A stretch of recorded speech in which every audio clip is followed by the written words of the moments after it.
talk this. It's dangerous to podcast alone. My hair bumped into somebody's armor, and now somebody's shooting through the ceiling. Host Madelyn. I'm your how should I get my hair cut? Write in. Let me know. Host Emma. I'm your how do you become someone who regularly schedules haircuts? Host Madelyn. I'm your my bangs are covering my eyes like I'm in an It's very RPG. very video game of you. Yeah. I know. Well, thanks for tuning into this week's show. This week, we are talking about my side quest topic choice of hair in games. We talked about character creators before, I think, and character design and that sort of thing more generally, but I figured let's dive into the greatest technical challenge still facing developers in the year 2026. Well, one of them. No, the greatest. They're all all the great ones are kind of related, I guess. The increase in price of the Steam Deck is directly related to efforts to realistically model hair. You can't convince me otherwise. Exactly. I mean, kind of true. I know. It takes more processing power. I know. And all those things cost more. Hence why the Steam Deck OLED is increasing in price. So if we just embraced helmet hair, yeah, our consoles could stay the same. Yeah, exactly. But alas, the gamers are greedy. What's your favorite song from the musical Hair? The only one I know off the top of my head is Let the Sun Shine In. So is that from Hair? Yes. Good to know. All right, now on to games. The one where they're all naked. Cool. I don't know if that's the one. Whatever the one is where they're all naked is my favorite. What's your favorite song from the musical Hairspray? Oh, good question. I don't know. I haven't seen Hairspray in a while. Bad answer. The last one. Despite the fact that there are multiple theatrical musicals about hair, there are actually not so many games where it's about hair, which I expected to discover that there were a half a dozen hidden gems that I'd never heard of, and there aren't. They just don't want you to think about the hair too hard. Yeah. Honestly. Yeah, it made sense as I continued I already knew that modeling hair was difficult because I'm someone who plays games, and God knows that if it wasn't difficult, they'd do a better job by now, wouldn't they? Yeah. But at first I was like, oh, that's so weird that there aren't more like barber simulators or something like that. It feels like we have those sorts of slice of life games for all sorts of other cosmetology type pursuits. To be fair, I do feel like you could do like a barber simulator, like in like a cute style. You know? Not one where you like really have to like work on the hair. Not like a realistic one. Right. It would have to be cartoonish. Yeah. Yeah, like a cozy one rather than like a I own a corner shop one. Right? Yeah. Well, maybe someday. Yeah.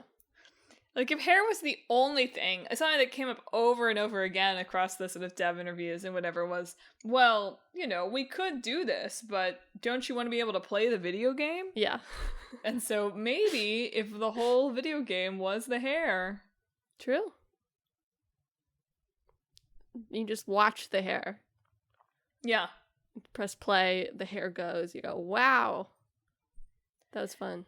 Is that not ultimately what the gamers want from Bayonetta or whatever? That's true. That is probably the one game that is very about hair. And probably only because I think Bayonetta began in a period where no one would have, like, it was cool that it did anything. Yeah. You probably couldn't do a hair-based combat game in the same way now without people being like, that looks like ass. Well, I mean, even the hair in Bayonetta doesn't really look like hair. That's what I mean. And in fact, her hairstyle, right, the way she normally looks, is either short or it's like a complicated like braid thing that doesn't actually move that much. And then the fighting with hair, those can look more like particle effects really than actual hair. So they're getting away with it. So let me go to general hair challenges. Emma, you're someone who studied video games and works in video games. Sure. I mean, I'm not an animator. I'm just joking. But yeah. This was a joke.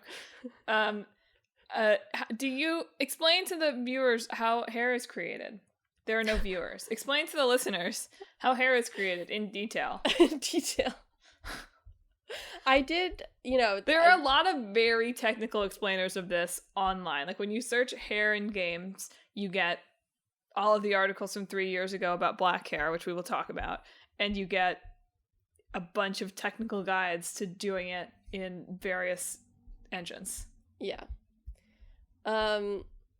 So essentially, sort of based on your art style, you can do hair in a lot of different ways, right? But in terms of looking for more realistic hair, you can either approach it by like having a bunch of strands that you're representing, or the more classic one is that they'd have like hair textures applied to like a block, and it would just like move like a block, but the texture would imply more hair.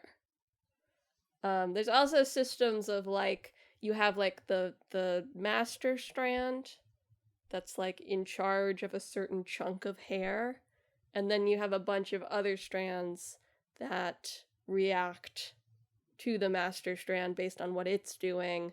They also do that, so they aren't acted upon directly, which makes it less processing power, but there's like a chunk of hair that sort of does the same way. So there's a bunch of different ways to essentially do the same thing, where the most practical approach is to like have various chunks of hair textured to look like more hair than is actually there, and then having various things react, and also adjusting it so that it still like bends in appropriate ways. Yeah.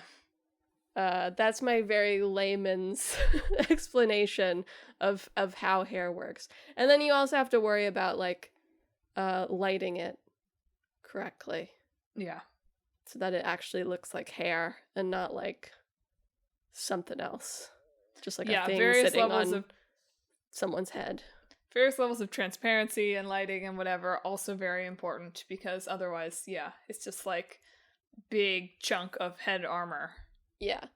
Like, I can't remember which article was talking about this, but it was saying, like, oh, like, for a lot of, like, non-human hair wigs, humans are pretty good at knowing when it's a wig and not hair, because hair is a very particular way that it looks. Yeah. So if you're getting something that looks more like a wig, the player will notice. And it's easy to forget too when you're playing a video game that video games are just like big computers doing lots of math all the time. Yeah. Mostly. Yeah. And so another added challenge of hair is, so like even if you've managed to create a hair for your character, a hairstyle for your character that moves semi-realistically and looks like semi-like real hair, and that you've managed to say, oh, I'm not modeling every individual strand. Although crazy to read an interview from the Veilguard, the Dragon Age Veilguard people, where they're like, no, like, we have figured out how to render 50,000 individual hair strands. And I was sort of like, why? Is that even enough hair? No, it's half. It's approaching half the number of hairs on a human head, they said in the Microsoft developer blog. Yeah. So anyway, but they also talk in that developer blog, the studio technical director at BioWare, Kurowski, he was like, basically he said, the way hair can move and the way that it can interact with other objects or even with other things in just the character model is so complicated, particularly the more and more and more and more strands or strand-like things that you are treating individually. Like, on one hand, for hair to move, like, I'm like swishing my two long short hair around right now, and like short hair is not even really the problem. just like getting hair to move in a way that seems correct is so complicated because there are so many different things that should be moving in so many slightly different ways and looking slightly different as they do. And then, so he says in this interview, those of you reading who have long hair and have ever worn a heavy backpack know the pain of pinching hair between two sliding objects. In real-time physics simulation, pinching is even more dangerous and can lead to cascading instability. If you've ever seen a character in a game randomly catapulted into space, that's probably what was happening. Yeah. Which is crazy to think about. It's just a reminder that under the hood, it's just the game constantly going like, what is the gravity of this? What is the physics of this? What is happening? And if your hair thing gets stuck in a way that the game can't handle, your 1 in 50,000 strands of hair, it's like, uh-oh, everything's broken. Yeah, and once you know this, you do start like thinking about like the 3D games you've played and being like, yeah, there aren't a lot of characters with long hair that's not tied up in some way. Yep. Because once it's tied up, that can just be like one object, right? Yeah. The braid can just move like a rope, right? Yeah. Maybe if you get excited, there can be a few flyaways that you're dealing with, or a little bit of situation at the end of the braid. But yeah, it's like big coil of hair. Yeah. Because I recently played Pragmata, which was a game that it was announced many years ago and then was sort of radio silent for a long time, and then they finally released it. And in interviews recently, they've been talking about, like, so they use the RE engine, which does not stand for Resident Evil, by the way. It's Reach for the Moon engine, I believe is the full name. Okay. That's a dumb way to abbreviate that. Just side note. Anyway. They don't have long-haired heroines really in Resident Evil. And so the RE engine was not set up to handle long hair. And so they had to make changes to the engine because it's their proprietary engine. So that Diana's hair, which is very long, would work correctly. So my guess is part of the reason why it took so long is because they were figuring this out. Because that's like a key element of Diana's character design is her not tied back, very long hair. And so I just think that's funny to think about of like, yeah, they're probably just working on the engine being like, how the flip do we manage to make this work? I mean, that wouldn't surprise me at all, given that BioWare was like, it took us 4 years to develop this hair tech for the Veilguard. And even like further back, there was a lot, like Eidos Montreal has a bunch of stuff from the mid 2010s talking about like upgrades to their hair textures, upgrades to how their hair system works. Like, it's even better. Which, yeah, just seems like a lot of work for something that has so little... It's just one of those things. It's like, oh, you only notice it if it's bad. Yeah. But I mean, there's a whole realm of character design that is locked off to you if you can't do long hair very well. So, like, even there've been a few interviews about like character design with like Nomura, right? Just sort of generally. And in one of them, he was talking about like, yeah, Aerith and Tifa's hair. They both have long hair, but they're both tied back. Because even in 1997, it was for technical reasons. Yeah.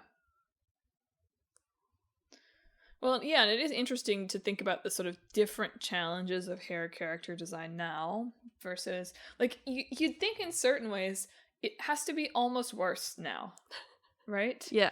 Like... I mean, you have to do it, right? If you're doing cutting-edge 3D graphics... You have to worry about the hair. Well, I'm even just thinking about the kinds of styles that you can do in a way that your players will consider successful, right? If I'm, mid-90s Tetsuya Nomura, my primary concern with hair design is probably, okay, I've got these pixel art characters. The hair is probably one of the primary ways that I can use to distinguish these characters from each other to a certain extent. I mean, obviously there's drawings and other things, but if I'm working in a situation where we have much less visual detail, where sometimes we're looking at like characters that we are identifying through things that are not even really trying to be photorealistic, right? Whatever. Or even, you know, I read a thing about like, okay, like if you think about even the design of Mario all the way back, like his facial hair and little bit of hair is really key to being able to recognize that character and to give that character any personality. So it's interesting to consider, like, okay, if I'm designing for video games pre the advent of 3D, or, you know, pre the PS3 era, maybe, let's say. Sure. My hair design concern is probably primarily, is this like a strong enough style that the character is recognizable? And then like secondarily, not secondarily, I'm sure it was still very complicated, but like, how do I create this? Yeah, it was really interesting to look at like, I wish there were more interviews on this. There's really not, right? There's character design artwork available for the new Final Fantasy VII remake characters, right? But there's not a lot of talk of like, how did we translate this from, I mean, to be fair, there's been work in between, right? They made Advent Children. These characters have shown up in other media, right? So it's not like they just took the 1997 thing and this was their first, like, bringing them into more realistic looking proportions. But it is interesting to look and be like, they have the same silhouettes, right? But like Cloud's hair is much shorter than like the drawings from 1997. Sephiroth and Aerith's like hair vents, like the things on the side that like poke up and then go down, are still there, but they're not like fins horns on the side of their head anymore. So it is interesting to be like, well, they've got the silhouette still, but we've like, and the hair, the way their hair look is still not like anything that anybody in real life would have, right? It's just their hair does not work correctly, but they've made attempts to make it seem like their hair works correctly, you know? How much do you think those 3D animators hate the choice to make those little hair event objects? They're like, God, what a miserable thing you decided to do in 1997 for us to have to figure out now. Like, yeah, get it, dude. Kind of a cool way to distinguish the characters, have a unique hairstyle when you were doing it in like 2D. Now you suck. I have no idea. There's no interviews. Yeah. No, I'm sure you're right that it's because they've been kind of doing this gradually over time with the different things and with shifts in technology. But that being said, yeah, in the official remakes, even just thinking about how different the characters look from the Kingdom Hearts versions or whatever. I haven't seen Advent Children. But the expectations, or just perhaps more charitably, the general visual style of the remakes, as opposed to we're in Traverse Town. Yes. Sets the expectation of so much more realism that even comparing those two 3D models of the same characters, the hair is very different in its realism. Yeah. Its perceived softness. Yes.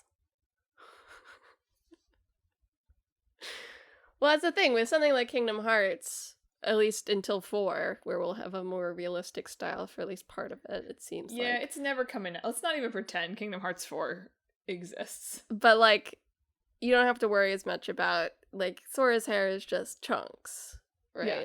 And that's fine, because that's the way the art style looks. Like, he just has, like, chunks of spikes variously on his head. Yeah. Right? And that looks natural because of the graphic design choices. But even there, like, sometimes Riku and Kairi's hair doesn't look right. My favorite fun fact is that Kairi's hair in each game, or the 3 main games at least, is based on Utada Hikaru's hair at the time. They better hope she doesn't do a shaved head thing. I don't know what her hair is right now, actually. But yeah, I don't think it's significantly different at this point. But no, I feel like long hair Riku and longer hair Kairi in like Kingdom Hearts 2 era or whatever, like, it don't move, really. Well, yeah. So. But yeah, I mean, ultimately, deciding to have a character with long hair is like a budgetary decision. that's so crazy, right?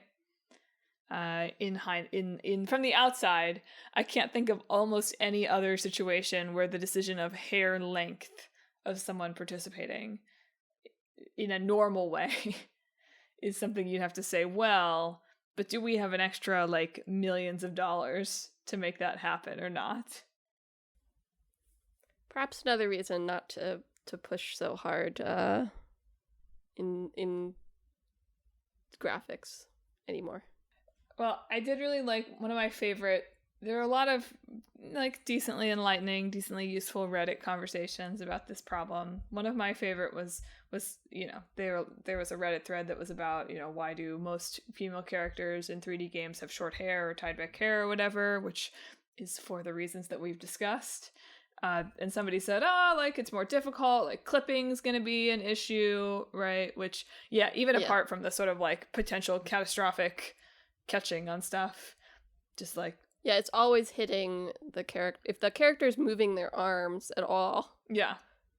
You're gonna have to worry about the hair not just, like, passing through their arms. Yeah. Also. So then... user Zorathus said, it's hard to believe that clipping is still a thing in 2021. And then the commenters did not like that.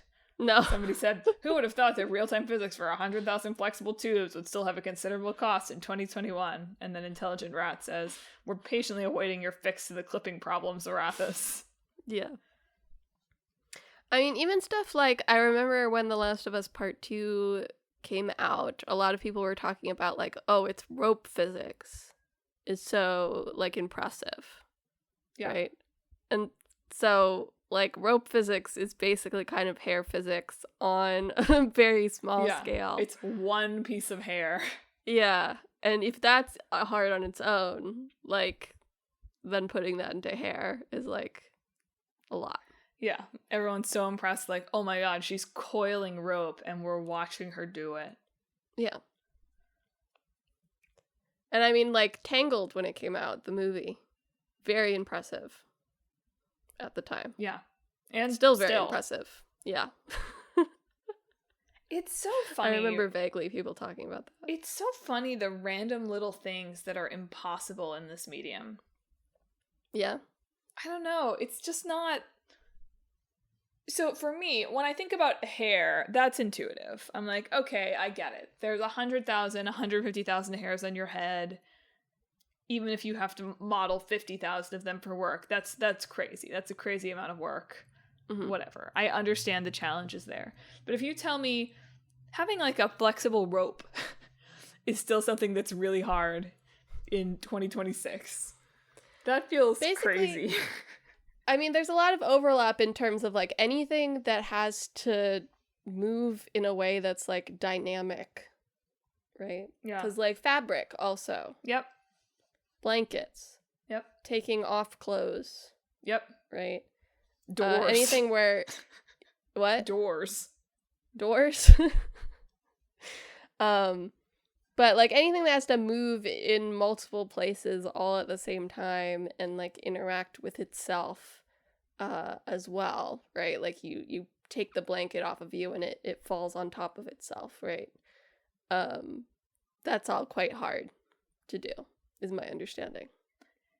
It's just funny because we've all been putting on and taking off clothes every single day of our lives. Yeah. And I know that doesn't make it... It's just the kind of thing where... I don't know. It's always interesting to me, the disconnect between like, oh, I understand what that would look like. Like, it's not that I don't understand what that would look like and how hard that is to translate into a digital medium. Yeah. I realize I basically sound like Zorathus being like, crazy that clipping is still a thing in 2021. We'll look forward to you fixing this, Fallon, in 2027, let's say. Anyway, we've been talking about hair for a long time, but it's worth mentioning that a lot of the work like when we talk about long hair, we're talking about white long hair. Yes. And that is where a lot of the research and work is, which, is fine, right? That's something that should be researched and looked into. But you'll notice that there's not a lot of work being done on black hair. Which, you know, depending on the hairstyle, may have less work to do for physics, but certainly more work to do for texture. Yes. In a way that... For better or worse, some of the challenges around modeling white hair are sometimes referred to as the dreadlock effect in some of these things. Which, yeah, it makes sense when you think about it. If you're using these systems where you're doing larger strands of hair, basically what you are modeling is dreadlocks that you are trying to convince the player are not dreadlocks. Sometimes unsuccessfully. Yeah, there's a lot of, there's, I mean, this is an existing technology term that should probably be changed and updated at some point, but, like, a lot of hair systems use, like, master-slave systems, too. I used master earlier, but I did not use slave, which is essentially, like, one hair, that the rest of them follow the hair. I think we should change it to, like, the boss and the cronies, something like that, personally. Oyaji system.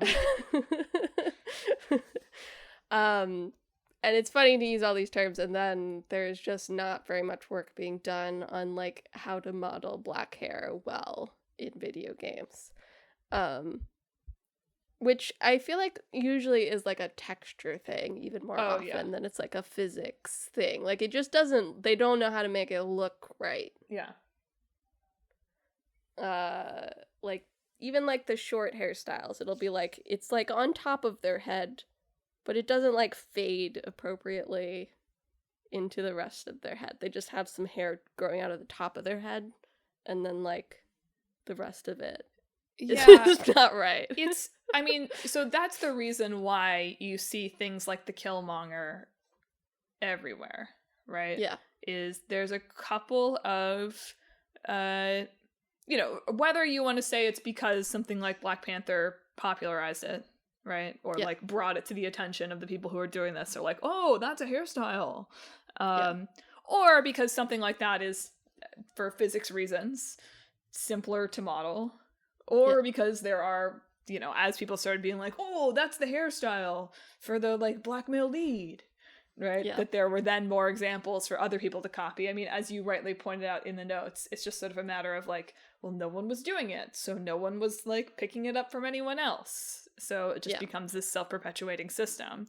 So it does feel like things like, if there was effort put into it, things like various successful dread or lock-based or braid-based hairstyles, or things like various fades, which seem like they should be as simple as putting texture on a head, right? That actually seems way easier than almost anything else you could do.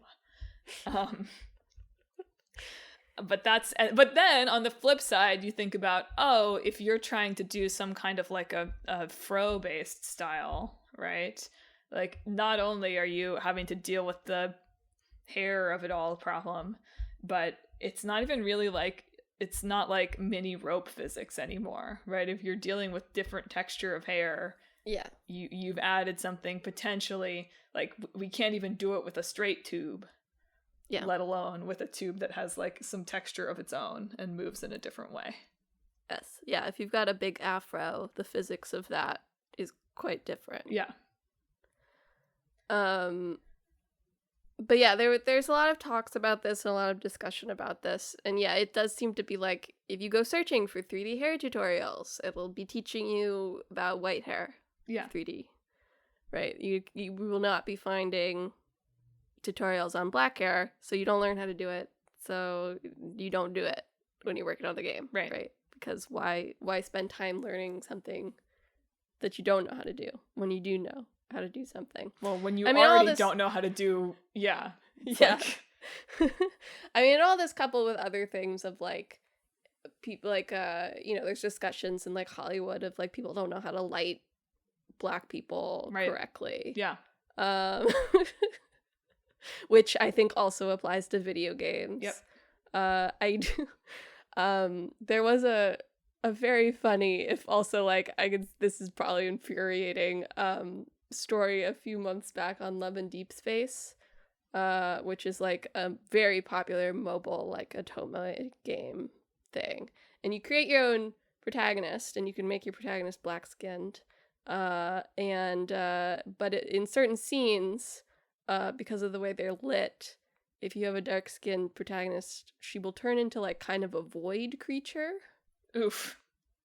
So there are these like horrifying screenshots of like romantic scenes with like the characters in that, but the protagonist is just totally invisible, just like totally faded into the dark background. So a lot of problems with in character creators too, right? You will usually have less black hair options than you will have straightened hair options, right? How relieved are the Final Fantasy VII team that Barrett has like the crew cut?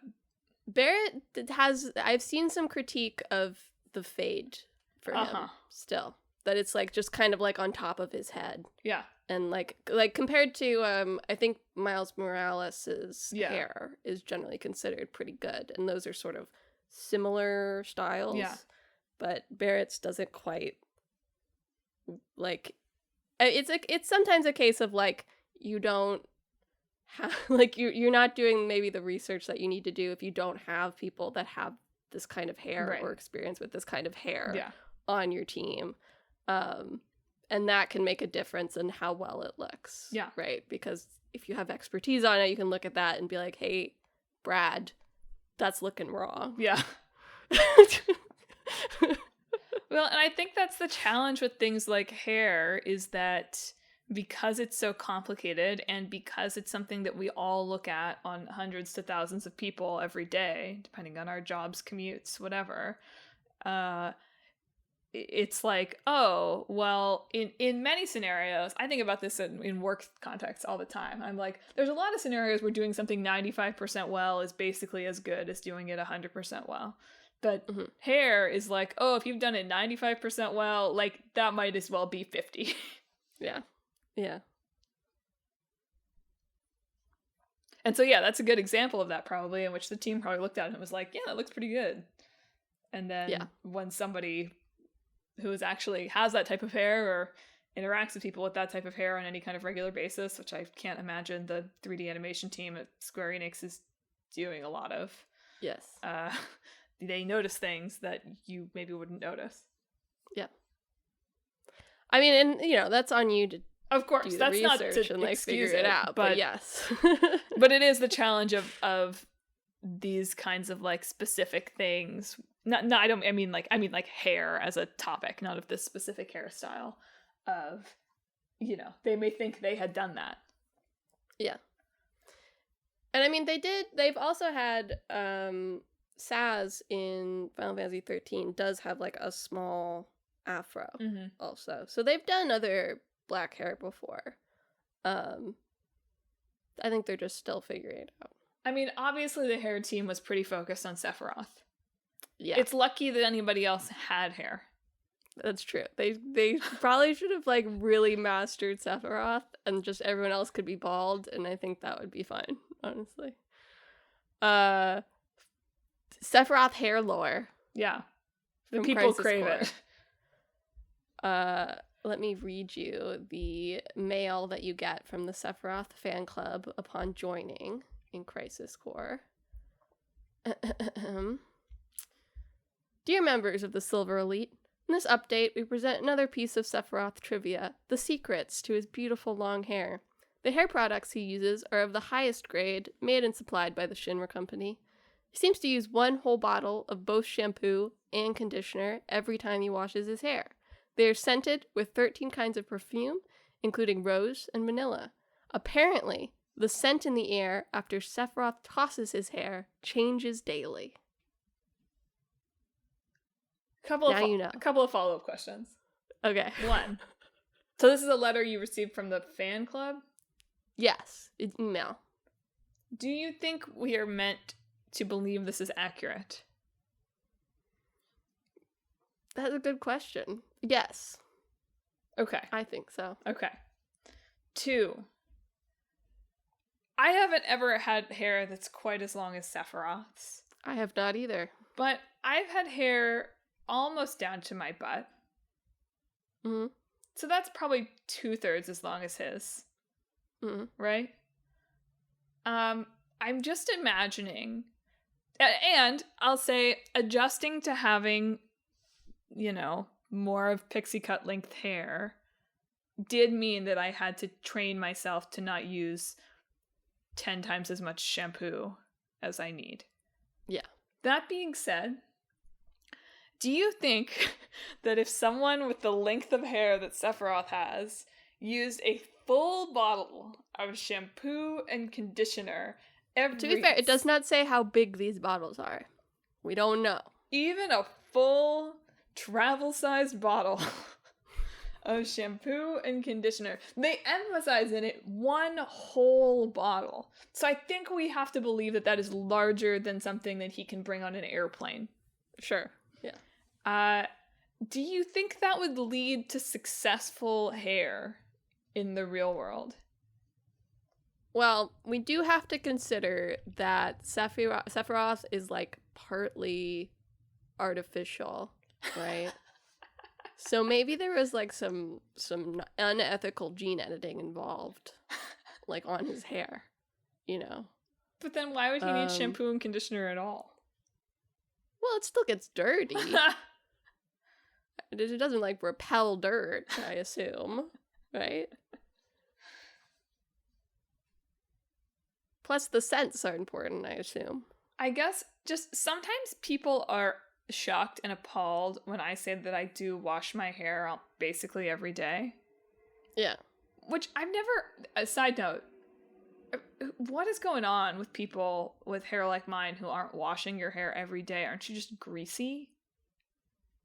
Do you not sweat? I guess you're supposed to, like, get through it. I know, but isn't that what happens when you, like, don't wash your hair for weeks? I'm baffled by the, like, you should be washing your hair every 3 days. Anyway, my theory is if Sephiroth used whole bottle of shampoo, like, okay, I guess. Mm-hmm. Maybe. Whole bottle of conditioner every day?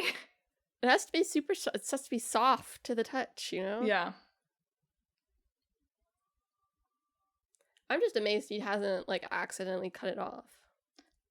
I'm just amazed he hasn't accidentally gotten it stuck in his armor and... I mean, that too, yeah. Yeah. Well, if the assertion is he has genetically modified hair, then maybe it's really hard to cut, and that's why it's so long. That could be it. Maybe he could use it as a weapon, like Bayonetta, but he doesn't. Maybe, yeah. That's good. It's a good thought.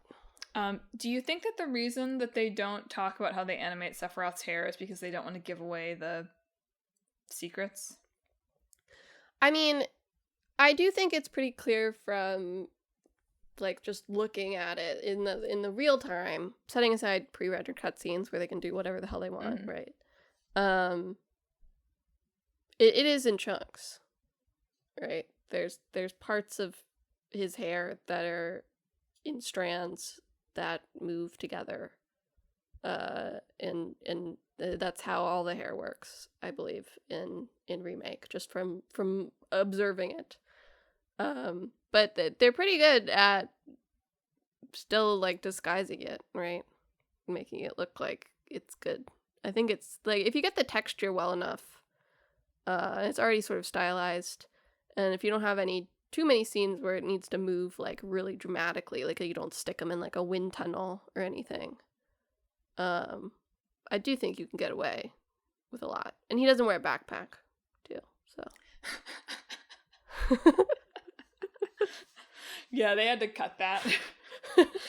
That's why he doesn't have the backpack. His classic backpack from Final Fantasy VII. I know people were upset about that. Oh, man. Well, do you think... How good do you think hair will get? I don't think it needs to get any better. Sorry, that's not the question. I already knew that your answer, Emma, was going to be, let's actually make it a little worse from what we've already figured out.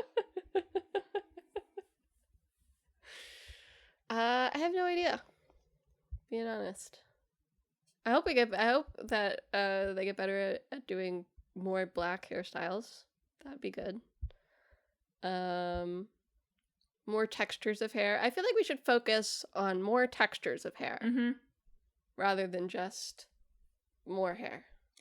It just feels like, given the computing power challenges facing us all at this point in history, that a continued pursuit of how do I get to modeling 75,000 strands? How do I get to modeling 100,000 strands? Feels like a use of resources that is ridiculous. Yeah. For what it's being used for. Yeah. And that's really what became clear to me over and over and over from researching for this week's show, is that, like, ultimately, to a certain extent, some places at least have figured out how to do this better than they do. Maybe, probably not perfect. Probably there's still a lot of, like, how the little rope moves that could be done better. But it seems like a lot of the time at this point in, like, console generations that we're in, that there are studios that are like, well, we know what it would take to get the hair to look like 90% realistic. But to make that happen requires so many resources and so much development effort and so much XYZ that it's just not worth doing. And it's probably never going to be worth doing. I realize that, you know, I'm sure that in games there must be hundreds of thousands of objects on screen at any given time or whatever, maybe, who knows. And I'm sure that someone is out there going like, ray tracing. What if instead hair tracing? People barely get ray tracing work a lot of the time. I know. So. So I guess that's to say, my suspicion is that if not already, certainly in the next 5 years, the issue will not be we don't know how to do this. Like, we could generate a nice little tech demo of somebody flooshing their hair around. Yeah. But a matter of, well, but, like, people don't want to pay $3,000 for the PlayStation 7. Yeah. So we got to make some choices here. Yeah. We'll see. So you're right. More texture does feel like the way to go.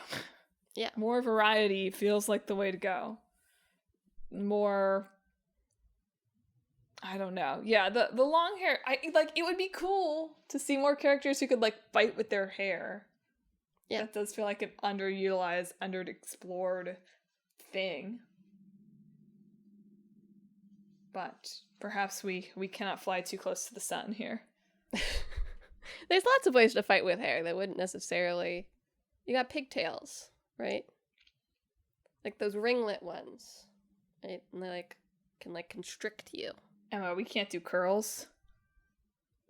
But they're, like, fake curls, you yeah. know? They're curling iron curls. Let's see some more Medusa representation. Yeah. But see, like, that's the kind of thing that is so unintuitive, I think.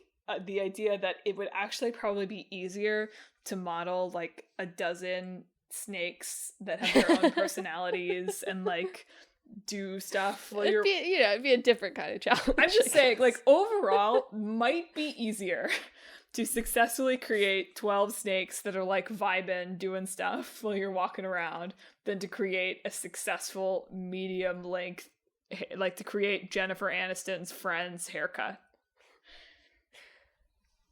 So snakes. That's what we'd like to see. Like, honestly, maybe that's the solution. Can we have more characters that have weird hair in a totally different way? Not fantasy, like, this is someone in a boy band with a crazy hairstylist way. Let's get out there. Yeah. Let's embrace the challenges of we can only move things in chunks and give people porcupine heads or something. Yeah. All right. Are we done? Have we haired it out? Do you have an all-time favorite video game hairstyle or one that you wish you could have? Oh man. I mean, yes, probably. I always really like when characters have like super complicated like updos of some sort. Yeah. Right? I like this party. I'm thinking about this because we just got a new party member in Daybreak, but like she has like a side ponytail with like a big bun and then like one strand that comes down. I like that hairstyle a lot. And like weird complicated braids I like a lot. But like I don't actually want to do that. I just want that to happen to my hair. Like I just wake up in the morning like, and it's there. Ooh, it's there. Yeah. It's done. Yeah.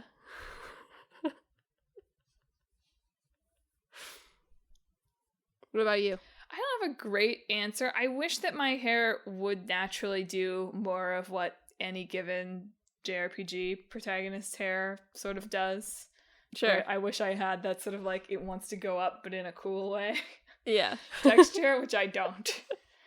I don't, so it doesn't have to be anything too specific, but I would like that. And then I thought of, my actual wish for video game hair is that they could figure out a way to do ponytails in a way that worked. Which I realize is just the challenge on a smaller level, but it is so disappointing to me how often there are ponytails that are just like, it's a hard icicle. Yeah. It is interesting, like, even in Tomodachi Life, where they don't have hair physics, right? The hair just, it doesn't move. Yeah. It's just stick. They don't have, like, super long hair, which I assume because it would maybe clip through stuff. Yeah. If it got too long still. Like, they do sit. Yes. Right? So they don't want the hair to be long enough that they would have to sit on their hair. Yeah. Because then they'd have to handle that. But it does limit, some of the character design options going on. I feel like a lot of, you're talking about your bangs, a lot of character designs also have like a big long bang like between their eyes in a way that like doesn't make sense, really. Sometimes that happens to me. Like, I do get the kind of like, there's one individual strand. And when a character in a game does that, it looks cool. And when I do it, it looks like I haven't showered. Yeah. All of that stuff. All of that, like, sometimes the, kind of clumpy hair thing creates cool things. And in a game, that looks cool. And on me, it looks like I have clumpy game hair. Yeah. So, yeah. Well, folks, do you have characters with all-time favorite hairstyles? How many strands? This is like a good how many M&Ms are in the jar thing. How many strands do you think is the optimal amount to model and animate and run physics on in order to achieve the perfect medium of realistic looking hair and also not use of all possible computing power? Maybe we should have more bald protagonists. Yeah, shave it off. Yeah. More Q-head baldies. Then we have to get good at modeling, like, sunlight on bald head, though. Yeah. It's a whole new challenge. Or, like, hair growing in just a little bit, bald head. I don't know. We might have bitten off more than we can chew here. Do you have video game hair you wish you had? Do you feel like you can solve a problem like hair? What's your favorite song in the musical Hair or Hairspray? I'm trying right now to do my, I'm like, can I get my unwashed hair up? Nope. If you have thoughts on this or anything else we talked about this week, hit us up on social media. We're on Facebook, Instagram, YouTube, and Blue Sky at Talk This Podcast. You can also visit our website, www.talkthispodcast.com, where you can learn all about the show, check out the games in the hat, and read our blog. But most importantly, if you enjoyed the show, you ought to subscribe. We're on Apple Podcasts, YouTube Podcasts, TuneIn, Spotify, Pandora Podcasts, online and on the app, Overcast, Pocket Casts, anywhere you can find podcasts. Subscribe to Talk This so you never miss an episode on Sundays. In 2 weeks, Emma will do another side quest. But remind the listeners, what are we talking about next week? Next week, I believe our old game was SteamWorld, and our new game was Cyrus. So look forward to that. Maybe there's hair in those games. I don't know. Maybe we'll just talk about the Kingdom Hearts 4 trailer that's at Jeff's giant jump barooner. You said that and my heart like leapt. I was like, for a moment I thought you were like, oh my god, it's out. It happened. No. We'll see, maybe on your birthday. That would be crazy. I'll just make people, I'm doing like a gathering, I'm just gonna make everybody watch it over and over and tell me what they think's gonna happen. So look forward to that. Yeah, manifest some real life Sora hair for me, everybody. Yeah. Well, that was all for this week. Thanks for listening. Emma, sign us off. This week, I hope that all your hairstyles look cool as heck.